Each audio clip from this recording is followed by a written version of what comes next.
Mother, is Maxwell House really the only coffee in the world? Well, your father says so, and your father knows best.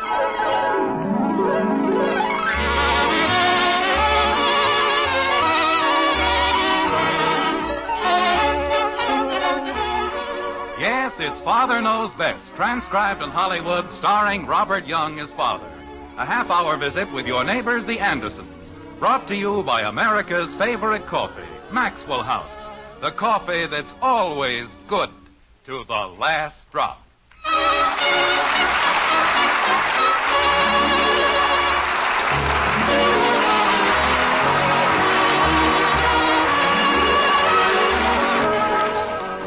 All the world's a stage, and all the men and women merely players. They have their exits and their entrances, and one man in his time plays many parts. That's solid stuff, you know. And to prove that Shakespeare was an exceedingly sensible cookie who generally knew what time it was, we'd like you to stop off for a while in Springfield. There, in a certain white frame house occupied by the Andersons, the dinner hour approaches. And with it, why, sure, another crisis. Like this. But, Mother, what if he says no? We mustn't think of it that way, dear. Just think that he's going to say yes. Is this the plate, Mommy? Yes, dear. Thank you very much. You're welcome. We've had everybody in the whole company read the part, and they all look so young. Why don't you have Daddy do it? He's real old. Kathy, please. Well, isn't he? Your father is not old. He's older than my teacher. Mother, if she keeps that up, he'll never do it. Your father will do it, Betty, I promise you. Now, we'll have Billy sit over here. Why can't he sit next to me? Darling, a guest sits on the hostess's right hand. He does? Yes, dear. How does she eat? Kathy. Well, if Billy's going to sit on Mommy's hand. Oh, stop it. Mom. We're in the dining room, Bud. Mom, Mr. Crandall said he didn't think 1 quart would be enough for 6 people, so I got 2 quarts. Oh, dear, we'll never be able to eat that much ice cream. Who won't? Well, put it in the freezer like a good boy. Okay. Want me to help, Bud? Never mind. I don't need any help. Can't I even carry one of them?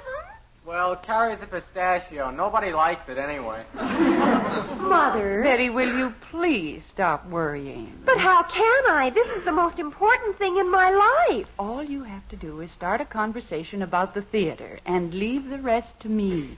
Oh, Romeo, Romeo, wherefore art thou Romeo? Billy says if we can't get somebody to play Romeo's father, we'll have to do Macbeth. Well, that's a very nice play. Mother, how can you say that? There's nothing in it for me. Margaret, I'm home. We're in the dining room, Jim. Okay, I'll be right in. Mother, if he says he won't do it, I'll die. I know, dear. I mean, I really will. Just see to it that the conversation gets around to the theater and you won't have to. But how can you... Never mind. Hello, dear. Hello, honey. What's going on in here? Oh, nothing very much. Betty and I were just talking. Father, speaking of the theater... Betty. What? I mean, I think the theater plays a very important part in everything, don't you? I suppose so. How come the extra place? Somebody coming for dinner? Billy Smith. Oh. Don't they ever eat at his house? Father. Your father's only joking, Betty. I am not. In the last week, he's had dinner here 5 times. Why doesn't he just bring his toothbrush and move in? Jim, you know that whenever Billy and Betty are rehearsing for a play... I rehearsed for plays when I was in college, and I didn't have dinner with the leading lady every night. Father, speaking of the theater... Hiya, Dad. When'd you get here? Just now. Father... I took my bike down to Mr. Adams, and he says it needs a whole new sprocket change. Well, he knows more about it than we do. Tell him to fix it. Father... But I was thinking, that's going to be $2.25. And for just another $93.60, I can get a gasoline scooter. Bud, I'm trying to talk to Father. So am I. I've got a great idea. Why don't you talk to one another? Where's the paper, honey? In the living room. Kathy, your father's home. Good for him. Probably the only one in the whole house who doesn't want to put a bite on me for something. Are you going into the living room, Father? Has it been moved? No. Then I'm going into the living room. I'll go with you. Me too. That'll be nice. We'll have dinner in about half an hour, dear. Okay, honey. Mother, aren't you coming with us? Okay, honey. Mother, aren't you coming with us? I don't think so. I ought to go into the kitchen. But you said... All right, dear. I'll come along. What's this all about, Margaret? Are you and Betty up to something? Why, Jim. That's what I like, a nice Anderson-type answer. They're so much more interesting than just a plain yes or no. Well, dear, it's... Kathy! Yes, Mommy? Turn the light off under the spinach. It's off. It is? We'll turn it on like a good girl. Yes, Mommy? And don't you dare touch the ice cream. Okay. Margaret, Yes, dear? you can change the subject 463 times, and I'm still going to remember. What are you and Betty up to? Up to? I beg your pardon. To what are you and Betty up? You want to know something, Dad? Bud. Just a minute, Betty. All right, Bud, what is it? You get 40 miles a gallon on the scooter. What's that got to do with Betty? I didn't say it had anything to do with Betty. I just said... Father, speaking of the theater... Who said anything about the theater? I think I'd better get back to the kitchen. Margaret, please. Well, I've got... Oh, dear. The doorbell rang. Mother, it's Billy, and I haven't even asked him. Asked who? You? What? Well, I was supposed to ask you. Now, look, Margaret. The doorbell rang. Thank you, dear. You're welcome. But... And that's only half a cent a mile. Bud. Well, it's practically half a cent a mile. And you get a guarantee. Margaret, I'm going to give you a guarantee. In just about 2 minutes, the top of my head is going to fly off. That'll be nice, dear. Betty, will you please tell me what this is all about? Well, Maybe I'd better tell you, dear. All right. I'll tell him, Mother. Betty. After all, it's my problem. I know, dear, but... Margaret. Yes, Jim. Why don't you toss for it? Father, Yes? Betty, it's Billy Smith. Hi, Betty. Oh, no. I'm Mrs. Anderson. Hello, Billy. Mr. Anderson. Jim. Oh, hello, Billy. Sure is a nice night out tonight, isn't it? hello, Billy. Isn't it? It's a nicer night out than it is in, I'll tell you that. It is, huh? It certainly is. I guess that means you won't, huh? I won't what? Jim, please. Margaret, if you love me, please tell me what this is all about. You mean you haven't even told him? We've been trying to, but... Margaret. I'll tell you, dear. You see... Dad. Not now, Bud. Yes, Margaret. Well... But I forgot to tell you something. It's unconditional. What is? The guarantee. Bud. And Mr. Adams said... Bud, Yes, Dad? go water the lawn. But there's snow all over it. Well, go water the snow. At night? Bud, why don't you go into the kitchen and keep Kathy company? But Dad just said... Go ahead, Bud. You heard your mother. Holy cow. Sure is a nice night out tonight, isn't it? Margaret, before anyone else rings a bell or toots a toot, what? What? That's right, what? Oh, well, I told the children it was ridiculous, but they wouldn't listen to me. Mother! After all, your father hasn't done anything like that since he left school. Like what? But we could help him, Mrs. Anderson, and he'd pick it up in no time at all. I'd pick what up? Mother, you said you'd help us, and now you won't even ask. Betty. Darling, I know exactly what your father's going to say. Margaret. But you promised. Not 10 minutes ago, you promised. I know, dear, but... Hildegard. You said to leave the whole thing to you, right in the dining room, didn't you? Yes, dear, but... Genevieve.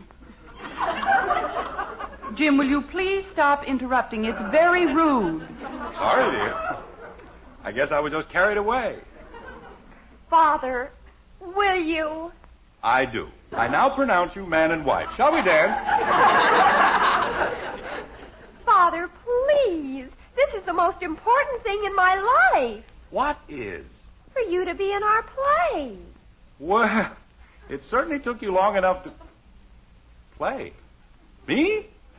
You see, Betty, I told Margaret, just a minute, please. Betty, what play? Romeo and Juliet. It's the Springfield Little Theater, Mr. Anderson, and you'd be a sensation. I mean, you really would. Romeo and Juliet, huh? Say you'll do it, Father. Please say you will. Why, I haven't done anything like that since... Oh, I'm too old. But, Father, that's you. why... You see, Betty, I told you that's what he'd say, didn't I? No, Mother, you said... After all, when you haven't been on a stage for 25 years... 25? No such thing. It hasn't been over 20. I know, dear. Matter of fact, it's only 19. Jim Anderson, you certainly don't intend to go bouncing around a stage at your age. Well, of course I don't intend... What's the matter with my age? Well, nothing, dear. Some of the greatest actors of all time reached their heights at my age. Edwin Booth, John Barrymore, Sarah Bernhardt? Thank you, Sarah Bernhardt. Dear, this is a theater for young people. Mother, please. Margaret, there is a certain wisdom and understanding that comes with maturity. And that's what this part needs, maturity. And how? I might give a performance that... Well, actually, I'd only be doing it to help Betty. You mean you will? We'll be awfully grateful, Mr. Anderson. Well, when you put it like that, all right. Father! I'll do it. Oh, Father, I love you. Betty, stop it. You're getting lipstick all over me. I've never been so happy in my whole life. Fine. Now, if you don't mind, I'll go into the den and read my paper. Go ahead, dear. We'll call you when dinner's ready. Thank you. And you needn't look at me like that, Margaret. I've given my word, and it's all settled. All right, dear. Mother, why did you keep saying... Betty, not now. Tell me I'm too old. But soft, what light through yonder window breaks? She's just jealous because I didn't ask her to play Juliet, that's all. Never felt better in my life. Go up that balcony like a monkey on a string. At my age. It is the east, and Juliet is the sun. Arise, fair sun, and kill the envious moon, who is already sick and pale with grief, that thou her maid art far more fair than she. Be not her maid, that she is envious.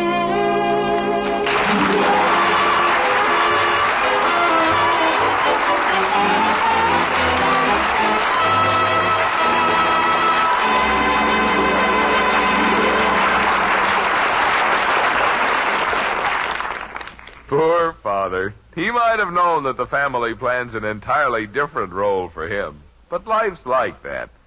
For example, that man you know as your husband, he plays another very important role, too. Yes, ma'am, that husband of yours is the world's greatest coffee expert. He's the man who knows best about truly good coffee, cup after cup. Of course, people call us experts, too. That's because more people buy our Maxwell House coffee than any other brand. But when you brew the coffee, the critic you want to please is the expert you married. And tomorrow, if you'll fill his cup with Maxwell House, we promise he'll beam and say, Now that's what I call real coffee. We're sure he'll say that, so sure we'll give you back your money if he doesn't. You see, no other coffee has that same good-to-the-last-drop flavor. A flavor that can come only from the famous Maxwell House recipe. It's a very particular recipe, which insists on certain fine coffees blended a very special way. And this recipe belongs to Maxwell House alone. No other coffee is made like Maxwell House. That's why no other coffee tastes like Maxwell House. Tomorrow, then, take home a pound of our coffee. Pour a cup of Maxwell House for your husband. If he doesn't say, best coffee ever, send us the can and unused portion. We'll return every penny you paid. Our address is right on every familiar blue tin. So how about it? Tomorrow, serve your husband the coffee with the world's most famous flavor, our Maxwell House. Always good to the last drop.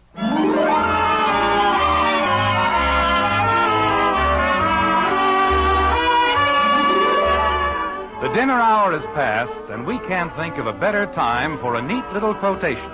To wit, after the storm comes a calm. Or is it, after a calm comes the storm? Anyway, with the Andersons, it's different. After the crisis comes another crisis, like this. Now, just a minute, Betty. But, Father, we never said you were going to play Romeo. Well, you never said I wasn't going to play it. Or him. Well, gosh, Mr. Anderson, we practically told you. Romeo's grandfather. It isn't his grandfather, Father. It's his father. Well, he sure doesn't have anything to say. Look at it. 4 whole scenes, and what have I said? Ah, yes. Father. 6 times. They talk about you all the time. Why don't I just stay home and let them talk about me from there? Father. And stop saying father. Jumping creepers. Mr. Anderson, why don't you look at it this way? Without Romeo's father, there wouldn't be any play. The way you've butchered Shakespeare, I'm surprised he doesn't turn out to be an orphan. Billy, why don't we pick up the scene after Tybalt goes out? Okay. Do you have the place, Mr. Anderson? What difference does it make? Just pinch me when it's time, and I'll say, ah, yes. Father, this is your big scene. Oh, well, it's about time. Are you ready? I've been ready for years. Okay. If I profane with my unworthiest hand this holy shrine, the gentle sin is this. My lips, 2 blushing pilgrims, ready stand to smooth that rough touch with a tender kiss. Good pilgrim, you do wrong your hand too much, which mannerly devotion shows in this. This is my big scene, huh? We're getting to it, Father. Like you did in the last scene, by way of Denver. Go ahead, Billy. It's your line. Oh, For saints have hands. I've got it. Daddy, Mommy said I could watch. Father! Leave her alone, Betty. She'll be all right. Creepers. For saints have hands that pilgrims' hands do touch, and palm to palm is holy palmer's kiss. Have not saints lips and holy palmers too? When I grow up, I'm going to be an actress. Kathy. Kathy, you'll have to be quiet. This is my big scene. It is? Can't you tell? Why don't they let you say something? Don't worry, Angel. They'll start talking about me any minute. Oh. Go ahead, Betty. Father. Pardon me, but did anybody happen to see the ink? You got it the last time you were in here. Oh. That was the blue ink. What color do you want now? Red? Well, don't ask me. You're the one who wants it. Yeah, that's it, red. Why do you suddenly need red ink? I need it, that's all. Go ahead, Betty. He isn't interfering with anything. But if he keeps coming in here... Teach him to say, ah, yes, and he can have my part. Father, please. I can say yes. I can, too. You see? Mr. Anderson, if you'd rather not do the part. Yes? Go ahead, Betty. It's your turn. Oh, okay. Oh, then, dear saint, let lips do what hands do. Dad. Saints do not move, though grant for prayer's sake. Then move not, while my prayer's effect I take. Dad. Thus from my lips by thine my sin is purged. Dad. Just a minute, Billy. What is it, Bud? Are people gonna pay to hear that? Of course. Holy cow. This happens to be the most beautiful play ever written. It is, huh? It certainly is. Just wait a while. We haven't reached the funny part where everybody gets killed. Oh! I don't even understand it. Who does? Father. Go ahead, Betty. Let's get it over with. Mr. Anderson, I'm beginning to think... And it's about time. Go ahead. Yes, sir. Oh, trespass sweetly urged, give me my sin again. You kiss by the book. Well? That's where the nurse comes in. Fine. Right now I can use a nurse. Maybe we'd better do another scene. We'll do this one. Kathy, you can be the nurse. Oh, boy. Father. You seem to forget this is my big scene. Go ahead, Kathy. What? Read. Where? I don't care. Just pick out a place and read. Okay. It's here where it says nurse. Married bachelor? That's it. How can he be a bachelor if he's married? Stop asking questions and read. Gee whiz. Married bachelor? Her mother is the lady of the house. That's silly. Never mind, Kathy. Now what? Benvolio comes in with Capulet. Now we're getting someplace. All right, Bud. What? You're Benvolio. I am? Sure, this is my big scene. Everybody's got lines. Except me. Go ahead, Bud. Good grief. Away, be gone. The sport is at the best.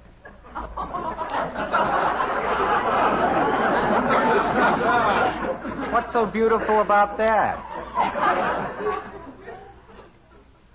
Father, Yes, Betty? the next line is yours. No. Well, let's have your line again, Bud. Again? Please. Holy cow.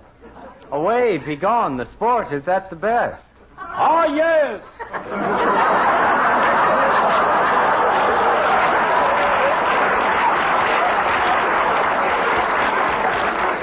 Well, now I can go inside and lie down for a while. No! You've got another line. I have? Well, say, business is picking up. Let's go. Aye, so I fear. The more is my unrest. Hey, this is a big one. Stand back, everybody. Give me room. Nay, gentlemen, prepare not to be gone. Mr. We have a Anderson. trifling, foolish banquet tour. Mr. Anderson, Is it e'en so? Why, then I thank you all. Please, Mr. Anderson. I thank you, honest gentlemen. Good night. Mr. Anderson. Ah, sirrah, by my faith. Please, Mr. Anderson. Billy, will you please keep still? But I have to tell you, that's been cut.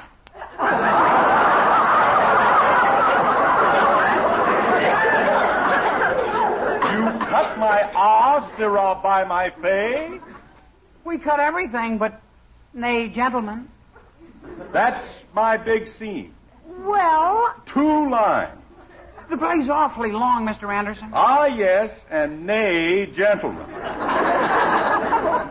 later on you say, by my troth. How bully. Well, how are all the actors and actresses getting along in here? Mother, I've got some nice cookies and some chocolate milk. Mother, we can't stop for anything like that. I can. Me too. Billy, we're never going to get this right. Well, there's the first sensible thing I've heard tonight. This whole thing is ridiculous. Just a minute, Mr. Anderson. Margaret, if these kids go through with this play, they'll be the laughingstock of Springfield. Father! Jim, really? They haven't the faintest idea of what Shakespeare is all about. They don't know any more about it than Bud does. What did I do? Well, if you know so much about Shakespeare... I don't. But I'm old enough to realize that I don't. Betty, can't you see this is a foreign language to you and Billy? It's beautiful. If it's read properly, sure. But you've got to walk before you can run. You aren't doing Shakespeare, you're murdering it. Why don't you do something you understand, something we all understand? Like what?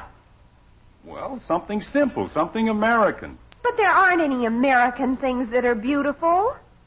What? Not like the balcony scene. Betty, I'll make a deal with you. I'm not an actor, I'm a businessman. A plain, ordinary insurance salesman. If I read you something American, the most American thing I know, and you agree that it's beautiful, will you do things my way? What if we think it's awful?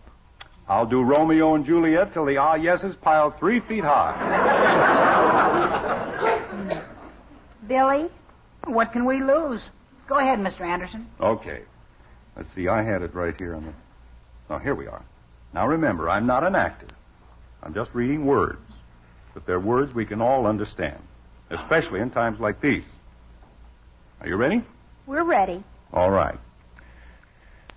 7 years ago, our fathers brought forth on this continent a new nation, conceived in liberty and dedicated to the proposition that all men are created equal.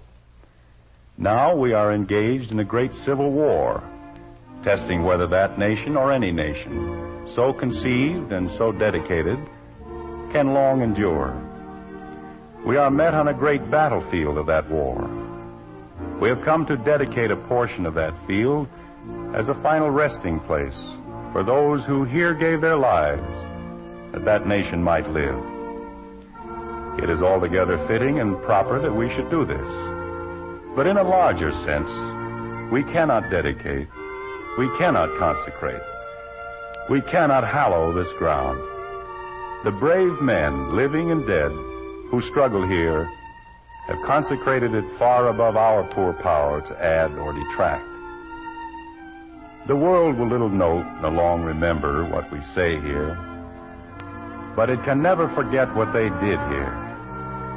It is for us, the living, rather, to be dedicated here to the unfinished work which they who fought here have thus far so nobly advanced.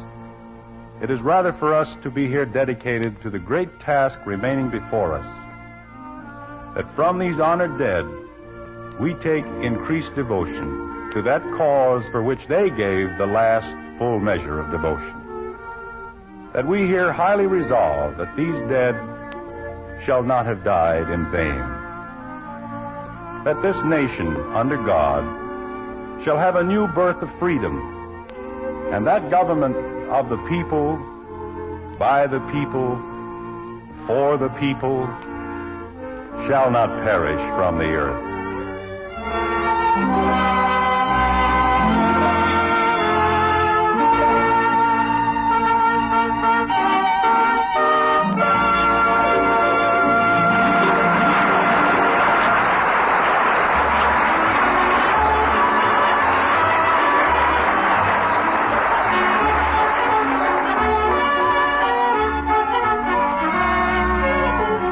When you go to your grocer's tomorrow or Saturday, you'll be looking for the one coffee that gives you the most in flavor for your money.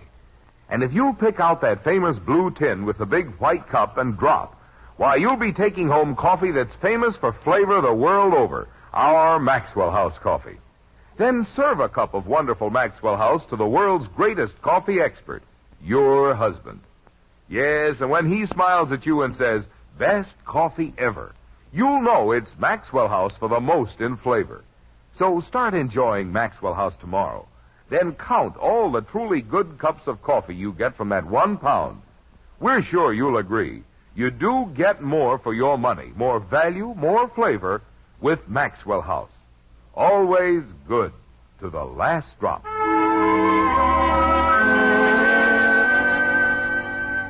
Ring up the curtain. Dim the lights. Pray do not drop a pin. This is a wondrous, breathless time. Our play will now begin. Like this. Mommy. Not now, Kathy. I thought they were going to do Romeo and Juliet. Your father changed their minds. I still don't see Daddy. Kathy, please. You do us great honor, Mr. President. It is a privilege, my child. For if once we forfeit the confidence of our fellow citizens, we can never regain their respect. But isn't it true, Mr. Lincoln, that the American people like to be fooled? Perhaps. But it will pay you to remember that while you may fool some of the people some of the time, and some of the people all the time, you can't fool all of the people all the time. Do you agree with me, sir? Ah, yes!